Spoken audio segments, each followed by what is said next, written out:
ఏం మాట్లాడుకుంటున్నారు మీరు ముగ్గురు ఇంత సీరియస్‌గా అని చెప్పేసి కేశవ్ అడుగుతూ ఉంటారు. అది కాదు బాబు అని చంటి చెప్పబోతూ ఉండగానే, "నీకేం తెలియదు లేరా చంటి, ఏం లేదండి.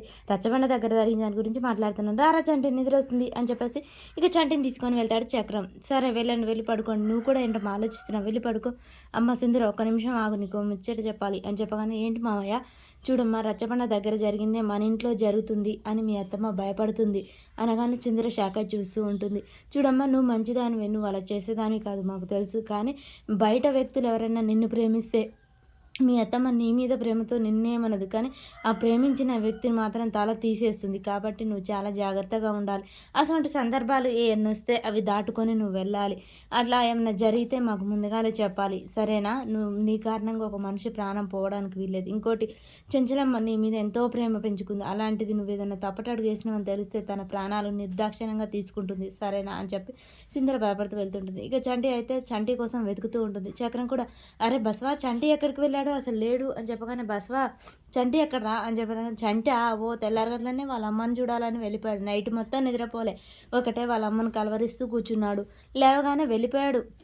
వాడు ఎందుకెళ్ళాడో కూడా చెప్పలేదు. కానీ మా అమ్మని కలవాలి, మా అమ్మని కలవాలి అనుకుంటూ అయితే వెళ్ళాడు చక్రం బాబాయ్" అని చెప్పగానే, "సరేలే" అని చెప్తూ ఉండగానే చంటికి అయితే చాలా దిగాలుగా వాళ్ళ ఇంటికి వెళ్తూ ఉంటాడు. వాళ్ళ అమ్మని చూడగానే ఒకసారిగా చంటి షాక్ అయి, "అమ్మ నీతో నా మనసులో ఉన్న బాధంతా చెప్పుకోవాలి" అని చెప్పేసి దగ్గరికి అయితే వెళ్తుంటారు. "చంటి చంటి ఎప్పుడొచ్చావురా? ఇప్పుడే వచ్చావా? ఏంట్రా ఇలా చెప్ప చేయకుండా వచ్చావు? బాగున్నావా బాగున్నావా" అని చెప్పేసి చంటి వాళ్ళ అమ్మ చాలా తడుముతూ అడుగుతూ ఉంటుంది. అమ్మ బాగున్నాను, బాగున్నావా? నీతో ఒక విషయం మాట్లాడాలి, అందుకనే వచ్చాను." "సరేలేరా లోనికి రా ఫస్ట్" అని చెప్పేసి లోనికి తీసుకెళ్తుంది. "ఇప్పుడు చెప్పు చంటి, ఎందుకు వచ్చావు? ఏంటి ఇంత సడన్గా వచ్చావు?" అని చెప్పేసి అడుగుతూ ఉంటుంది. ఇక్కడ చెంచలమ్మ అయితే పూలు తెంచుతూ ఉంటుంది. కేశవ దగ్గరికి వెళ్ళి, "చెంచలమ్మ నీకు ఒక గుడ్ న్యూస్." "ఏంటి అండి?" "నేను ఒక సంబంధం ఉంది, దాని గురించి చెప్తానని చెప్పాను కదా! ఆ సంబంధం చూశాను, మాట్లాడాను, అంతా ఓకే అయింది. అబ్బాయి నీతో మాట్లాడాలంటున్నాడు, రమ్మంటావా?" అని చెప్పేసి అనగానే చెంచలమ్మ ఉండి, "వద్దండి, నేనే వెళ్ళి మాట్లాడతాను. తర్వాత అన్నీ నచ్చితే ఇంటికి తీసుకొద్దాం" అని చెప్పేసి చెంచలమ్మ అయితే ఇక కేశవకి చెప్తూ ఉంటుంది. చంటి, "అమ్మ అది నేను అమ్మాయి గారి మెడలో తాళి కట్టాను" అని చెప్పగానే ఆ మాట విన్న ఇక చంటి వాళ్ళ అమ్మ అయితే షాక్ అయి అలాగే నిలబడి చూస్తూ ఉంటుంది. "అమ్మ అమ్మ" అని చెప్పగానే, "ఏంట్రా నువ్వు చెప్పేది?" అని చెప్పేసి చంటిని అయితే గట్టిగా అడుగుతూ ఉంటుంది. "అమ్మ అది నేను అమ్మాయి గారి మెడలో తాళి కట్టాను" అని చెప్తూ ఉంటాడు చంటి. ఇక చెంచలమ్మ అయితే సింధూరని పిలిచి, "అమ్మ సింధూర ఇలా రా" అని చెప్పేసి పిలుస్తూ ఉంటుంది. "నువ్వు అమ్మాయి గారి మెడలో తాళి కట్టడం ఏంట్రా? నాకేం అర్థం కావట్లే. అసలు ఏం జరిగిందో చెప్పు" అని చెప్పగానే, "ఒకరోజు మేమందరం కలిసి ఇలా గంగాలమ్మ జాతరకు వెళ్ళాం" అని చెప్పేసి ఇక చంటి అక్కడ జరిగిన విషయం మొత్తం చెప్తాడు.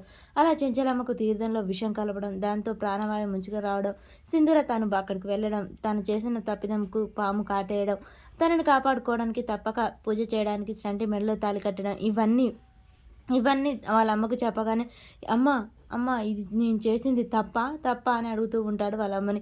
"నువ్వు చేసింది తప్పు కాదు, కానీ ఇలా చేయడం తప్పేరా. ఆపద్ధర్మంగా కట్టినా ఎలా కట్టినా తాళి తాళే కదా.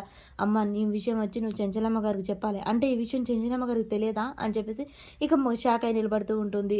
"తెలియదమ్మా, తను ఇప్పుడు ఈ విషయం చెప్పాలి. ఎందుకంటే నేను వాళ్ళని మోసం చేసినట్టు అవుతుంది, వాళ్ళ పరువు మర్యాద తీసేసినట్టు అవుతుంది, వాళ్ళ నమ్మకం మీద నేను దెబ్బ కొట్టినట్టు అవుతుంది. అలా చేయడానికి వీల్లేదమ్మా. నువ్వు వచ్చి వాళ్ళకు నచ్చజెప్పుదురా అమ్మ" అని చెప్పేసి చంటి వాళ్ళ అమ్మని బ్రతిమలాడుతూ ఉంటాడు. "చూడమ్మ సింధూర, మేము ఒక పని మీద బయటికైతే వెళ్తున్నాం.